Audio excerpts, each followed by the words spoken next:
September 15th, 2006, Alicante, Spain to Bristol, United Kingdom. 138 passengers, 6 crew. A brand new Airbus A319, barely 7 months old, less than 2,000 flight hours on the airframe.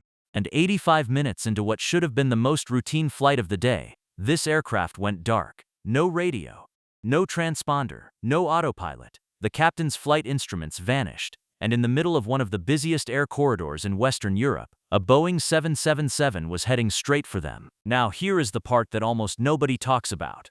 This aircraft should never have been in the air that day. Not because of the weather, not because of the crew, but because of what had already gone wrong on the flight before.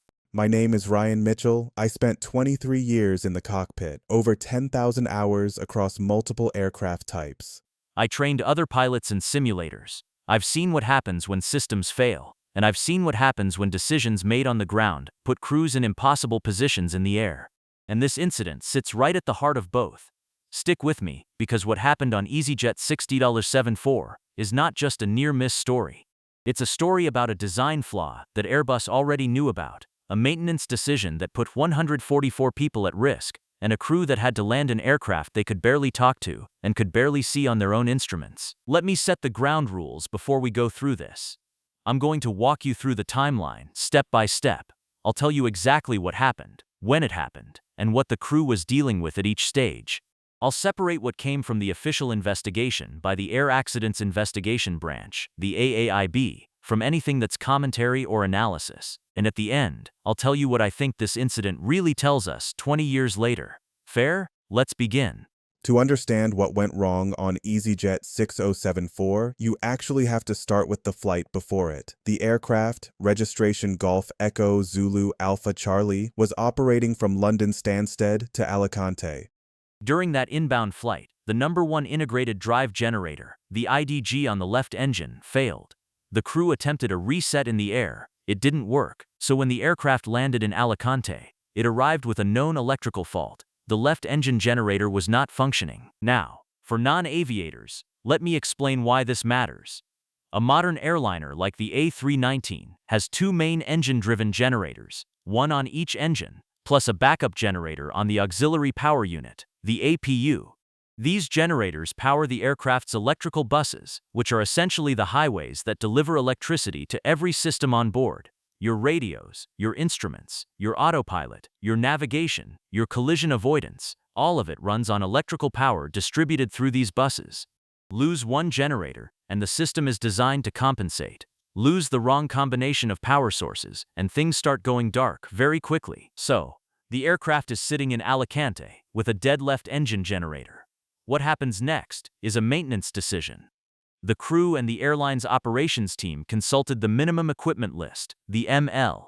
This is a document that allows airlines to dispatch an aircraft with certain systems inoperative, as long as specific conditions are met. It's legal, it's common, every airline uses it.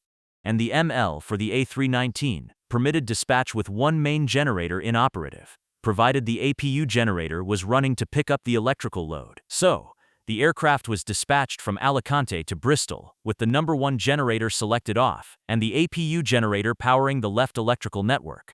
Extra fuel was loaded to account for the APU running throughout the flight. Technically legal, technically within the rules. But here's my problem with it. The MEL at that time did not require anyone to consider the history of faults on that specific aircraft. It didn't ask the question, has this generator been failing repeatedly? It didn't ask, is there a pattern here? It just asked, is the generator working right now, yes or no?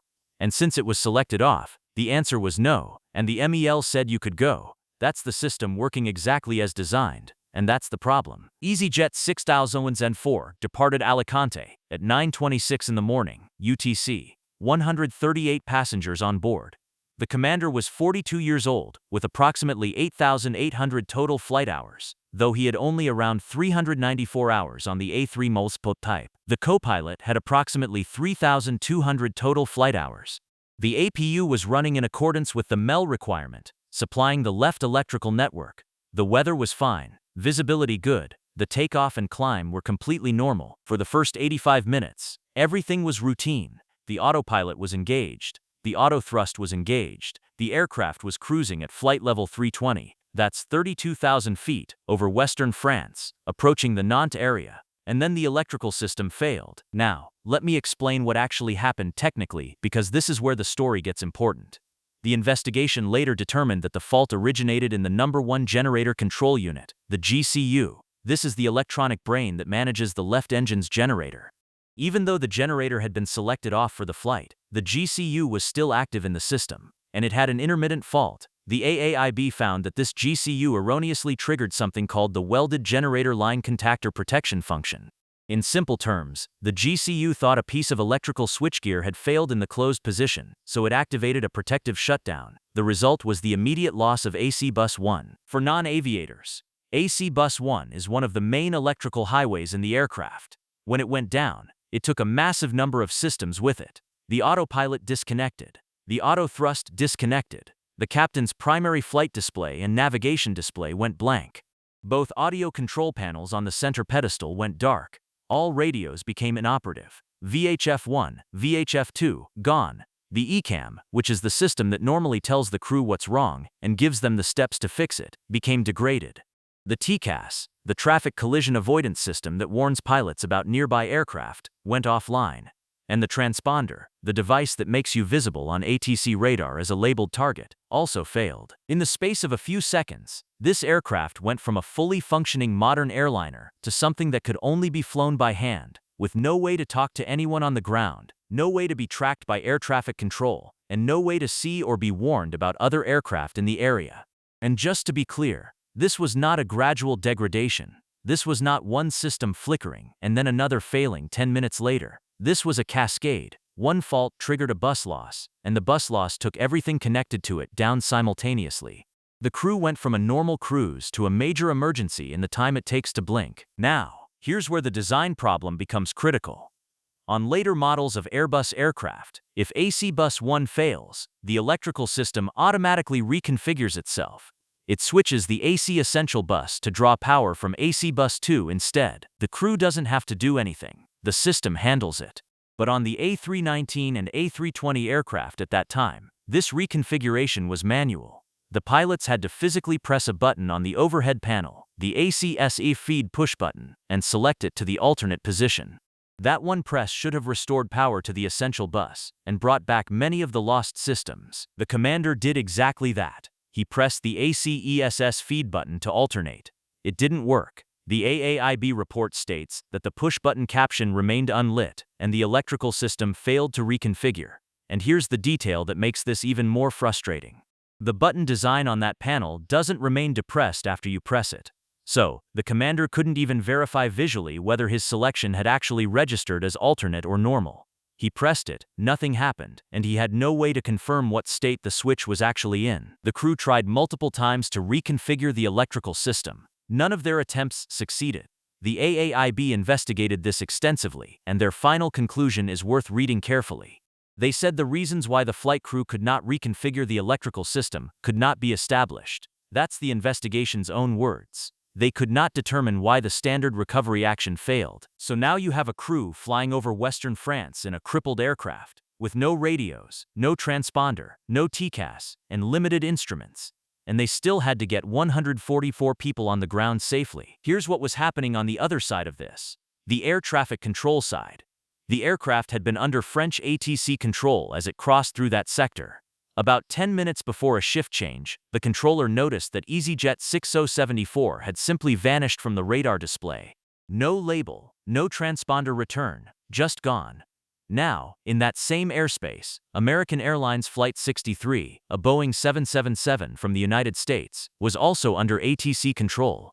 The controller, recognizing the risk, instructed the American Airlines crew to descend to flight level 310, which is 31,000 feet, to create separation from where the EasyJet aircraft might still be. The controller also asked the American crew if they could see the EasyJet aircraft on their TCAS.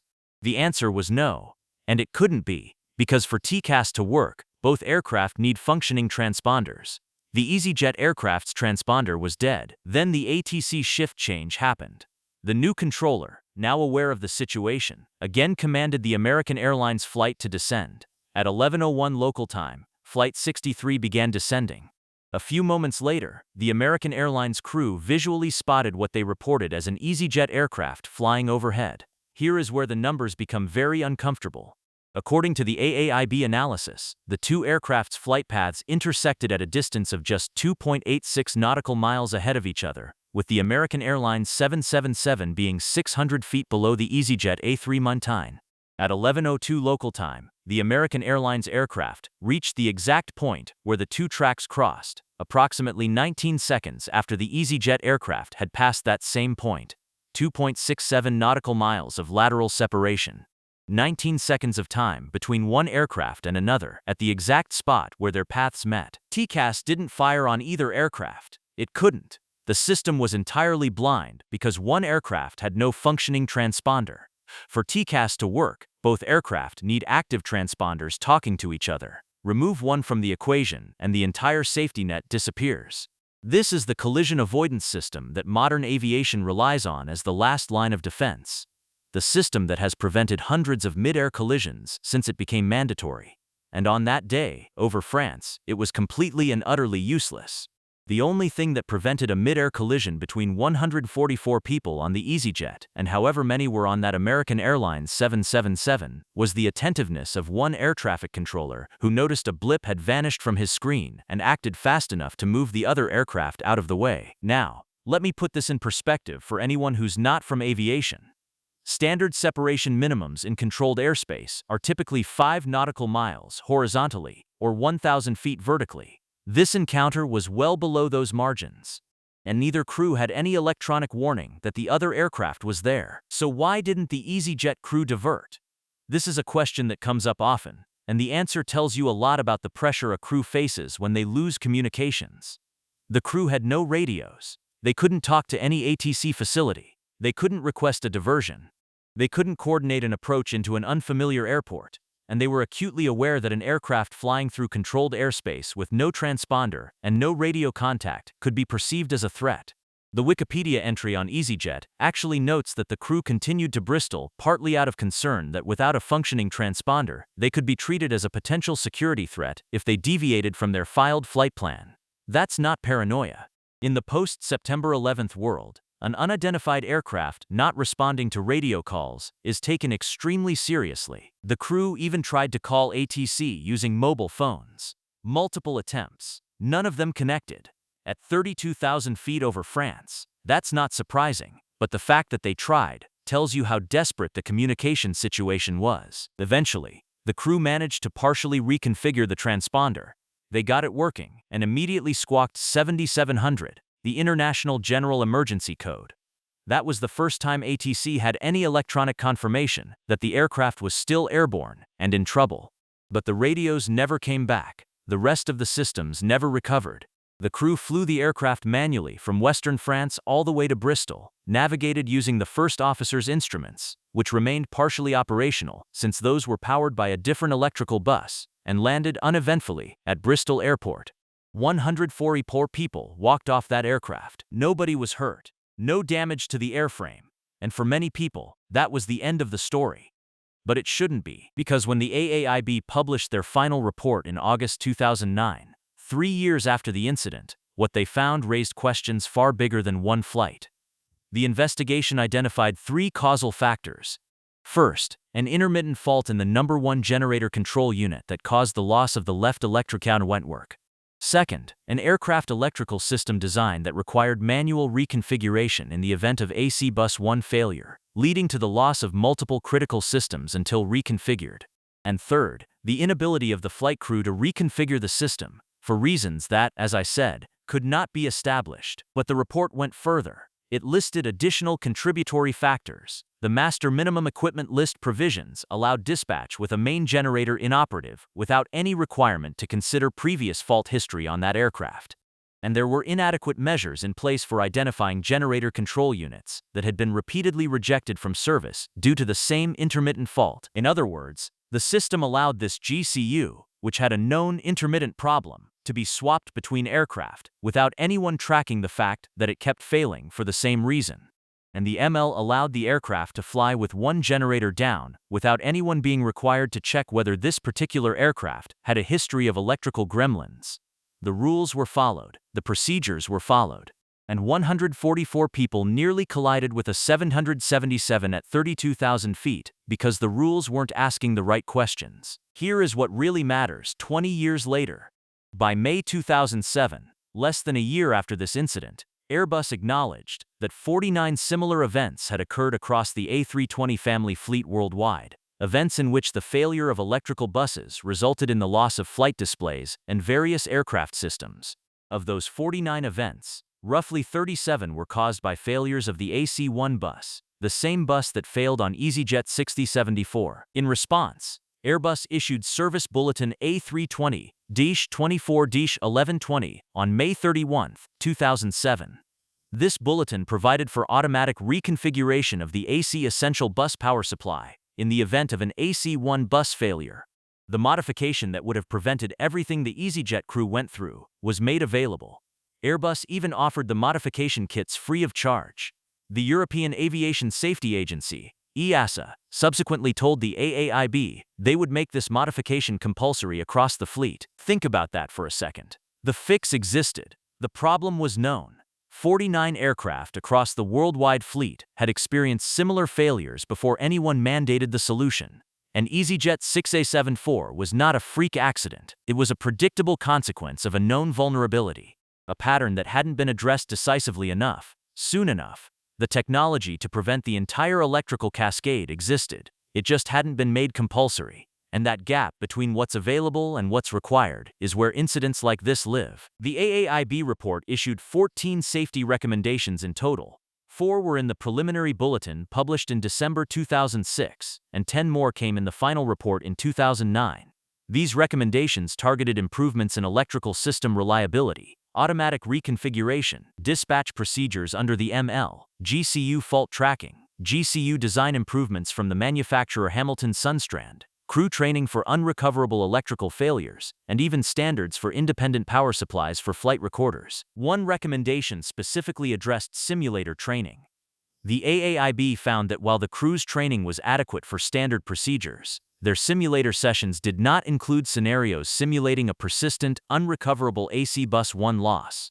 The crew had never trained for the exact situation they found themselves in. They followed the checklist. They pressed the right button. The system just didn't respond. And nobody had ever shown them what to do when the standard recovery doesn't work. As someone who spent years training pilots in simulators, this point hits home for me. We train for failures. We train for emergencies. But we tend to train for emergencies that have solutions, the ones where you follow the checklist and the system recovers. We rarely train for the scenario where you do everything right and nothing comes back. That's the gap this incident exposed. What do you do when the book doesn't have the answer? Now, I have to address something because people ask it. Was this the crew's fault? The AAIB does not assign blame, and I'm not going to either. But look at what they actually did. They attempted every procedure available to them. They pressed the ACESS feed button to alternate. It failed. They tried multiple reconfigurations. Nothing worked. They tried mobile phones to reach ATC. Nothing connected. They managed to get the transponder working and squawked 7700. They flew the aircraft manually for over an hour with degraded instruments and degraded flight control laws, meaning the aircraft's normal protections against unsafe flight parameters were reduced. They navigated to their destination using the resources they still had available. They landed safely. All 144 people walked away. The commander had roughly 8,800 total hours, but only around 394 on the A319 specifically. That's not a huge amount of type experience. And yet, when the system threw something at him that wasn't in any simulator training scenario, he and his co-pilot found a way to manage it. That's airmanship. That's what the word actually means. Now, what happened to the aircraft itself? Golf Echo Zulu Alpha Charlie was repaired, returned to service, and continued flying with EasyJet for another 14 years. It was withdrawn from the fleet in March 2020, likely as part of fleet reductions during the pandemic. It was ferried to storage, and records indicate it was later transferred to United Airlines under a new registration. The aircraft that nearly disappeared from radar over France in 2006 went on to fly passengers safely for over a decade after the incident. So, 20 years later, what does this story actually tell us? It tells us that the most dangerous failures are not always the dramatic ones. There was no explosion, No structural failure, no severe weather. Just a faulty electronic component the size of a small box, a design that required human intervention at exactly the wrong moment, and a set of rules that technically allowed everything that led up to it. And here is where I want to leave you with something as a pilot. When this incident happened, there was no public outcry. There was no viral video. Nobody in that cabin probably even understood how close they came to another aircraft, because the crew managed the situation so well that the passengers experienced nothing more than a somewhat unusual approach and landing. The crew never got to tell ATC what was happening. They never made a mayday call because they had no radio to make one on. They just flew the aircraft, kept everyone safe, and landed. That's what good crews do. Not the dramatic saves you see in movies, the quiet ones. The ones where 144 people walk off an aircraft and never know what really happened at 32,000 feet over France. This incident changed the way Airbus designs its electrical systems. It changed the way airlines track recurring faults and components. It changed simulator training requirements for A320 crews globally. 14 recommendations, all of them acted on. And the automatic bus reconfiguration that would have prevented the entire cascade is now standard on the fleet. But it took EasyJet 6C74 to make that happen. It took a crew going dark in one of the busiest air corridors in Europe, coming within 19 seconds of a collision with a 777, and landing without ever speaking a word to air traffic control. It took that to change the rules. 20 years. And the lesson is the same one aviation keeps teaching us over and over again. The system is only as safe as the questions it's designed to ask. When the right questions aren't being asked, the rules protect the process. They don't always protect the people. And when a procedure requires a human being to press the right button at the right moment during a high-stress cascade failure, and that button doesn't give any feedback about whether it worked, you haven't designed a recovery, you've designed a hope. If they ever update the procedures again, I'll be here to walk you through what changed. That's how this works. When the evidence changes, the position changes. My name is Ryan Mitchell. Take care of yourself.